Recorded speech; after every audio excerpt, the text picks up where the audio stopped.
Okay mga bossing, syempre may pupuntahan na naman tayo for today's video. Pero bago ang lahat, magpagas muna tayo. Dito lang tayo sa Muragar, kahit ang haba ng pilagar. So ang sulit talaga ng daan dito sa Eastwest. Halos wala kang kasabayan, tapos ang bilis pa. Ang labas ko na kasi dito is part na ng Indang. After nga nun mga boss, okay, dito na tayo sa part ng Maragondon. So, ang labas na nga pala nito mga boss, so may Petron na. Petron Maragondon na siya. Hanap muna kami ng mga kainan para tsibog muna. At may nadaanan nga kami dito, grabe. Tabing kalsada lang siya.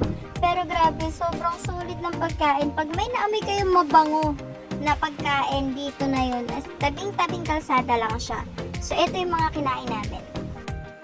Ito na nga yung solid na pork sisig, 150 pesos lang yan. Yung chicken nila, 120 pesos. Yung kanilang seafood lomi, apakasarap niya, 90 pesos lang. Diyan nga pala yan kay Nanay Intang's Restaurant sa Maragondon. So, along the highway lang siya. Makikita nyo naman siya. Marami siyang ilaw, tapos ang dami rin kumakain. Kaya, for sure, mapapansin nyo yung lugar nila. Plus, super accommodating pa yung mga staff nila dyan. Tsaka, ang bilis ng serving.